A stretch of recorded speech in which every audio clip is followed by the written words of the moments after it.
Hello aspirants, a very warm welcome to Skholar IAS. This is Rohan, your faculty for International Relations. And in today's lecture, we're going to talk about two important organizations. Now, what's their importance? Their importance is from the perspective of international relations as a subject, as a topic, and obviously also because they are relevant for the exam. Now, before I begin with today's session, I would like to tell you the nature of questions which are asked in the exam. Now, of course, you have prelims and mains. In prelims, you will get a question regarding any particular organization which has been making news, okay, or which is a part of an evolving piece of news, right? Now, roles, functions, responsibilities, membership are all the factors which could be asked in the exam regarding a particular organization. It could be anything. It could be World Bank, it could be IMF, it could be World Economic Forum, it could be IUCN, it could be anything. Okay. So regarding the functions, roles, responsibilities, membership, composition, you can expect a question. And also regarding certain principled stands or certain principled frameworks which are associated with those organizations, such questions could be easily asked in the prelims exam. Whereas if you move on to the mains exam, analysis-based questions are generally asked regarding what is India's perspective regarding a particular organization, what is India's positioning and standing in that organization, how does India benefit from that particular membership in that organization, whether India should become a part of that organization if it is not a part in the first place, what are the repercussions and impacts of global bodies and major countries like USA on that particular organization and its ramifications on India as well. So these kind of analysis-based questions are also asked. Like for example, in 2020, a question on Quad security dialogue was asked in the mains. Right. So keeping these things in mind, today we are starting, or today I'll be dealing with two important topics. First is BIMSTEC, as you can see on your screens, and the second would be NATO, which stands for North Atlantic Treaty Organization. Right. So when you speak about the BIMSTEC organization, so it stands for Bay of Bengal Initiative for Multi-Sectoral Technical and Economic Cooperation. Okay. That stands for BIMSTEC. Now, what's important here is that you should know which are the members of this organization. So those are Bangladesh, Bhutan, India, Myanmar, Nepal, Sri Lanka, Thailand. So if you notice, Pakistan is not a member of Bay of Bengal Initiative for Multi-Sectoral Technical and Economic Cooperation, whereas all the other neighbors of India are very well part of it, including Thailand, which is not exactly in India's immediate neighborhood, but it is beyond in India's immediate neighborhood. One thing that you need to understand here at this juncture is that there is also an organization which goes by the name SAARC, right? South Asian Association for Regional Cooperation. And all the South Asian countries are a part of it, including Pakistan. Now with SAARC, we have seen that its headquarters are located in Kathmandu. And with SAARC, we have also seen that it has today become a body where Pakistan has played a spoilsport. Pakistan throws a lot of spanner in the wheels of the work, and therefore many projects like South Asian Power Grid have not taken off. So SAARC as a body increasingly has started becoming more and more obsolete and redundant. And as a result of that, for India, the utility of SAARC as a body, or the utility of SAARC as a body to establish our benevolence and hegemony in this region is greatly compromised, right? Also, Nepal is pushing for China's membership within SAARC. If that happens, then India's clout within SAARC is going to be greatly reduced, and India's bargaining power within SAARC and India's big brotherly role within South Asia is going to come under a lot of questions. That is going to be a big challenge. So India has clearly realized, India very clearly realized at the onset of the 21st century that SAARC as a body is not going to deliver on the promise of a coherent South Asia or of a cooperating South Asia, because of the Pakistan and the Chinese factor, and also because of the fact that since it is a body located in Nepal, Nepal also enjoys some clout within the organization, and since Nepal has also taken an anti-India stand at various junctures in the past, because of that, it's important for India, it was important for India to conceptualize and design a separate body wherein India could take forward its infrastructural initiatives, wherein India could take forward its initiatives which would foster more people-to-people contacts, and wherein India could also tap on various sectors like medicine, tourism, hospitality, and so on and so forth. Okay. So, keeping that in mind, the BIMSTEC brings together about 1.5 billion people, which is a staggering 21% of the world population, and has a boost of a combined GDP of more than 2.5 trillion US dollars. Now, that's a substantial market to boost. And this is also a market which has a lot of latent potential. That means if this market is maximized to its potential, then obviously it has a lot of scope for what you can say, giving a projectile to Indian economy, giving some momentum to not only Indian economy, but all the economies which are members of BIMSTEC. Myanmar was admitted in December 1997, and the organization since then has been renamed BIMSTEC. Okay. The grouping expanded when Nepal and Bhutan were admitted in 2004. So Nepal, Bhutan, and Myanmar. These are the three countries which were not originally members of BIMSTEC organization. Okay. So since then, since 2004, the naming of the group was changed to BIMSTEC. Okay. And the first summit meeting was held in Bangkok. Now, these summit meetings are important. The recent summit meeting and the first summit meeting. These are important from the point of view of prelims. Right. Now, I have spoken about the significance of BIMSTEC briefly, but to organize our thoughts, to better organize our thoughts, let me tell you that BIMSTEC is an organization which organizes intergovernmental interactions through summits, ministerial meetings, senior official meetings, and expert group meetings. And there have been two important BIMSTEC summit meetings. One happened in Bangkok in 2004, and the other one happened in New Delhi in 2008. Okay, Myanmar is hosting the third BIMSTEC summit, which is going to be the fourth ministerial meeting. Okay, and regarding the chairmanship of BIMSTEC, BIMSTEC chairmanship rotates amongst the member countries in an alphabetical manner. So it's as simple as that. Okay. Now, as I've told you, it has emerged as an alternative regional platform for SAARC, and with 5 countries from SAARC and 2 from the ASEAN. ASEAN se kaun si countries hai? Myanmar and Thailand. BIMSTEC is a bridge between South Asia and Southeast Asia. Now, quite naturally, Myanmar is known as the land bridge between South Asia and Southeast Asia. Also, Myanmar and Thailand are 2 countries which are considered or labeled as emerging economies. And since these are emerging economies, India needs to definitely have a footprint in these economies. And there has to be a platform which would enable India to forge better partnerships with these countries, right? And therefore, BIMSTEC comes to the rescue of India in terms of a viable regional body which would foster people-to-people contacts, which would improve economic intercourse, and which would also mean greater commercial engagement and more mutual benefit, right? Therefore, it now naturally offers scope for discussions on sub-regional cooperation, right? So in the prelims, in the mains, you can get a question on sub-regional cooperation or sub-regional bodies and their impacts on India or their ramifications on India. BIMSTEC is one such body which has a lot of regional potential. So apart from the strategy point of view, if you take a look at the geographical aspect, then Bay of Bengal is a reservoir of natural gas, and it is also a route of 25% of global trade which passes through here. So it is an important trade route, and through the Bay of Bengal, you get direct access to the Andaman Sea, and through there you get direct access to Malacca Strait. Now, Malacca Strait is a piece of water body which is lodged between, or which rather separates Indonesia from Malaysia. And also this is one choke point for China. Why? Because majority of the trade which happens between Europe and the Asia Oceania region or the Pacific region happens through Suez Canal, and then it enters into the Malacca Strait, right? So Malacca Strait is a narrow strip of water body, and therefore, I mean, a lot of Chinese tankers and a lot of Chinese cargo vessels also pass through here. So China is very insecure. China is very insecure because of this narrow stretch of body and the fact that it is geographically contiguous with the Andaman Sea and the Bay of Bengal. And when you talk about Andaman Sea and Bay of Bengal, Indian Navy is quite nicely perched and lodged over here, which definitely has a detrimental impact on the mobilization of Chinese Navy.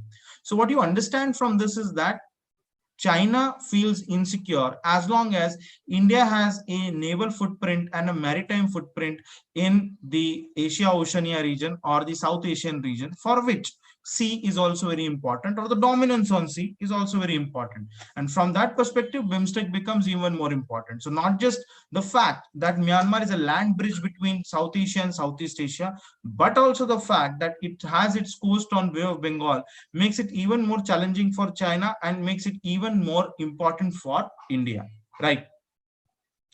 Now, when you talk about the key markers or key important areas, it's obviously transport and communication, tourism, environment and disaster management, and most importantly, counter-terrorism and transnational crime. India has been trying to introduce a comprehensive convention on international terrorism at the United Nations.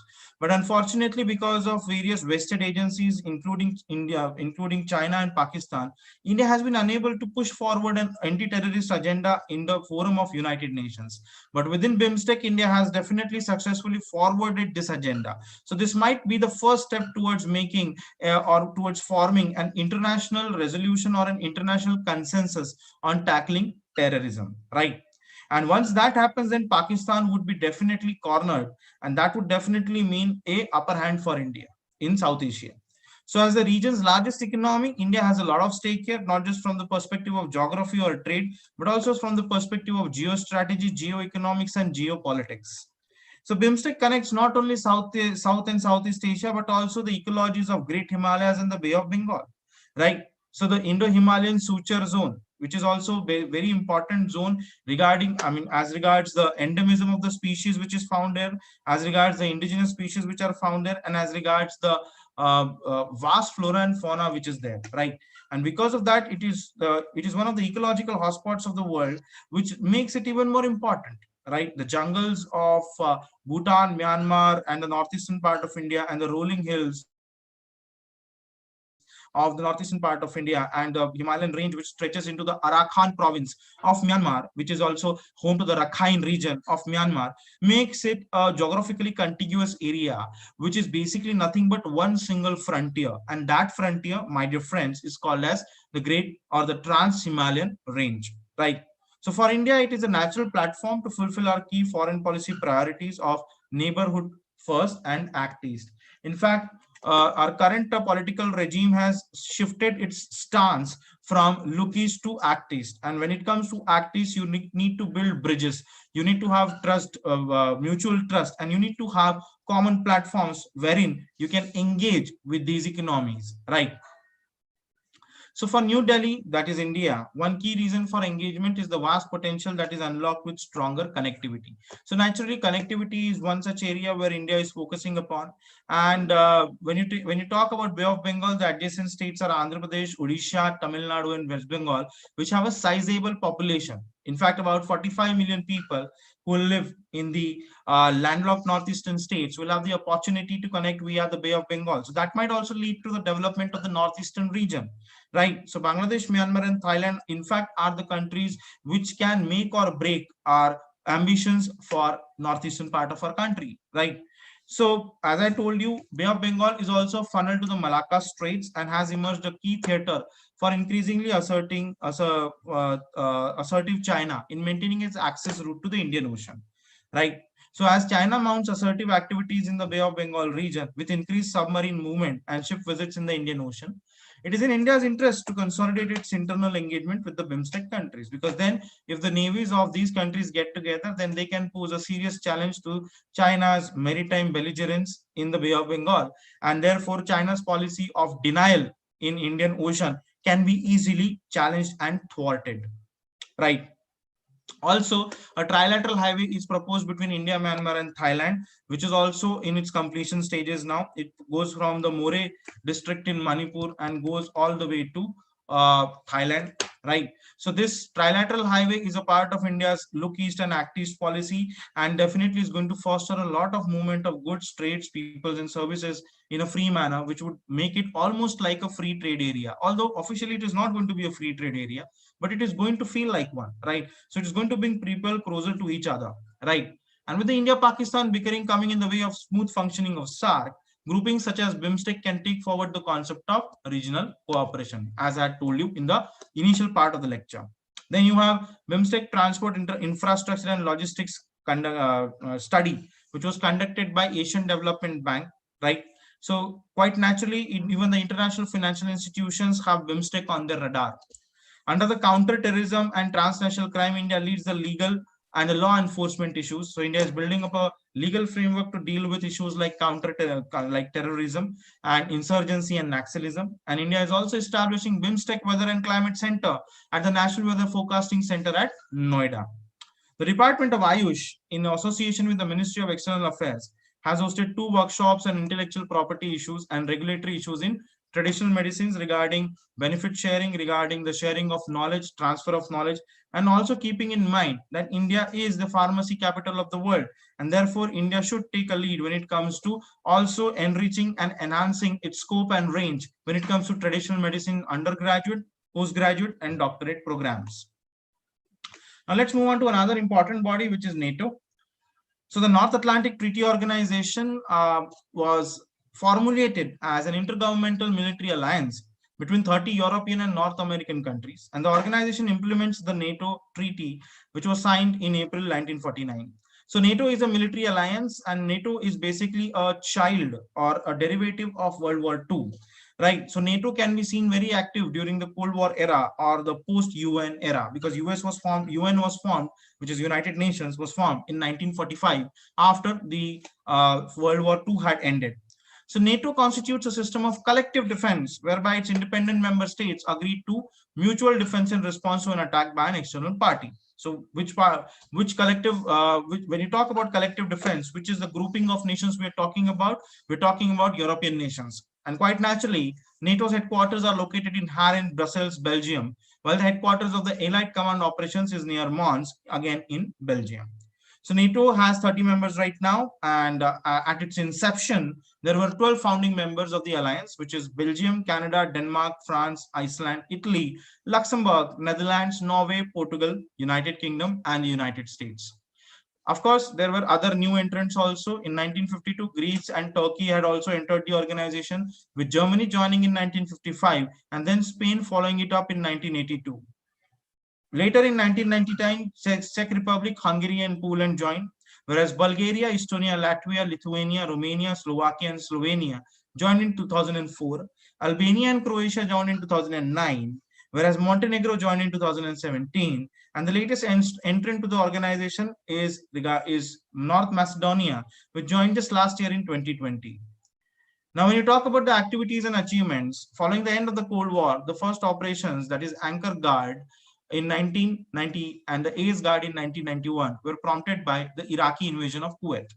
Now, quite naturally, it was the NATO forces which had intervened in this area and actually, what you can say, prevented a complete annihilation of Kuwait at the hands of Iraq. In the Bosnia and Herzegovina conflict also, the NATO forces had intercepted the belligerent forces, and thereby they scuttled the impact and also nipped the problem in the bud. So the Bosnian War began in 1992 as a result of the breakup of Yugoslavia, right? And the deteriorating situation led to the UNSC resolution in 1992 ordering a no-fly zone over central Bosnia and Herzegovina, which NATO began enforcing on in around April 1993 with Operation Deny Flight. So what we understand here is that NATO has been a very important and a crucial agency when it comes to handling international conflicts or handling conflicts which can spiral into a full-blown war. Okay. Again, one more example of that was seen in August 1995 when a 2-week NATO bombing campaign, that is Operation Deliberate Force, began against the army of the Republika after the Srebrenica genocide. The Srebrenica genocide is very important for this year's prelims. I would like you to read about it. Then during the Kosovo intervention also, the NATO forces played a very important part, and the NATO forces were deployed. They deployed one of their international reaction forces, ACE, right, to Albania and the Albanian Air Force to deliver humanitarian aid to the refugees from Kosovo. Please see the location of Kosovo on the map. We have seen that Afghanistan has been saddled with terrorism or with Taliban, and these fundamentalist organizations have also invited great powers like USA and Russia, thereby Afghanistan becoming a great theater of the power play between these two nations. NATO forces have been quite active in and around Afghanistan, and they have been the supply forces for various agencies, especially the United States forces. And therefore, we have seen that around for the last 15 to 20 years, these forces, United Nations forces or United States forces, have stationed themselves over there. Why? Because of the supplies and the support provided by NATO. Okay. Then one can also talk about the Iraq training mission and the Gulf of Aden anti-piracy issue. Gulf of Aden has a lot of countries over there like Djibouti, Eritrea, Somalia, where there is a lot of problem with piracy. Piracy-related issues have also meant that the sea lanes of communications have not been securitized, and most of the global trade passes from there, as we have seen in the Suez Canal crisis. So NATO forces were or NATO warships were deployed in an operation to protect maritime traffic in the Gulf of Aden and the Indian Ocean from Somali pirates. Okay, so these are some of the instances which will tell you or which will drive home the point that NATO is in fact a very important organization. You can add to that the Libyan intervention. During the Libyan civil war, while violence between protesters and the Libyan government escalated, and that led to the passage of UNSC Resolution 1973, which called for a ceasefire and authorized military action to protect civilians. Right. The question is, should India have a dialogue with NATO? This is the kind of question that could be asked in the mains. Right. Now, India's refusal to have a dialogue with NATO was premised on its principles of non-alignment. But today, India has shed its image or its cover of non-alignment, and India has today become a country or a nation which believes in taking a principled stand and also taking side at times. Right. Also, anyways, India is a part of the grouping such as Quad, where parties like USA are already members of it. So India should not have any hesitation in having a dialogue with NATO as well, right? Till now, India was allergic to NATO because it was seen as a predominantly Western organization which had members from Western Europe and obviously North America, right? So any dialogue with NATO was seen as inching closer towards a Western ideology or a Western philosophy.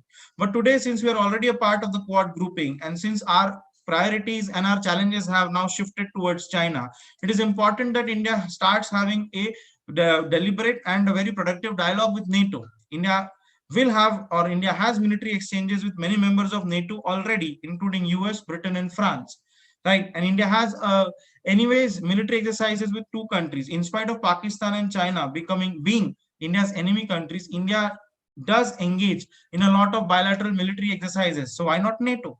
That would give Indian military a lot of technology, that would lead to technology transfer, better practices and management, and also would lead to future assistance in the times of crisis, right? So India needs to play a role. India is going to play a role in the Indo-Pacific, and Europe and NATO need partners like India, Australia, and Japan. So it is NATO's need also to get on board a country like India, right? So it's going to be a two-way process. Now it's going to be what one can say a proper bilateral relationship, right? So India knows that no single power can produce stability and security in the Indo-Pacific, and therefore a collaborative effort is required in which NATO might play a very important role. So India should actively participate in such organization, and a sustained dialogue between India and NATO could facilitate productive exchanges in a range of areas, including terrorism, changing geopolitics, the evolving nature of military conflict, the role of emerging military technologies, and the new military doctrines. In fact, when it comes to challenging China, because China is challenging India in its Tawang sector in the eastern border, and also in the Aksai Chin sector in the western border, as we had seen in the Galwan clash, the NATO forces could come in handy when it comes to tackling China's threat in these regions, right? Now, Russia is an important strategic partner of India, and sometimes Indian political establishment has been worried about India's closeness with NATO because Russia is not a part of NATO. But we should realize that Russia also is forging closer ties with China. So both the countries have their particular, what you can say, needs, have their particular issues to deal with, and therefore they can have an independent foreign policy. They need not be friends with others' friends, and they need not be enemies with each other's enemies. That's not something which is expected in modern day foreign policy, right? It has to be more pragmatic, right? So India's continued reluctance to engage a major European institution like NATO will be a stunning case of strategic self-denial, because we cannot deny ourselves the opportunity of engaging with NATO just because we are wary of Russia. And Russia, being a pragmatic and a mature power, would understand that it is in India's best interest to have a good relationship with Russia, and also balance that by having a good relationship with NATO. Right? The relationship cannot be mutually exclusive. It cannot be a zero-sum game that if we have a relationship with Russia, we can't engage with NATO and vice versa. Because things have changed, paradigms have changed, and there have been more nuances which have been added to foreign policy and international relations, which means multilateralism is going to be a key aspect of foreign policy. And India engaging with NATO is a part of its multilateral foreign policy, right? So therefore, India quite naturally needs to collaborate with NATO, because now it can play a very important part in stabilizing the Indo-Pacific region, countering China, and also for fostering better ties through the platform called as Quad. Okay. So on an analytical basis, I have spoken about the issue. From a factual point of view also, I've spoken about BIMSTEC and NATO today. I hope this is going to help you. So till the time we meet next, this is Rohan Dange signing off from Skholar IAS. Thank you. Take care. Keep practicing social distancing. Keep wearing a mask. And please don't flout COVID rules. The situation is getting out of hand. I wish all of you a very happy and a very healthy and a very safe summer. Thank you.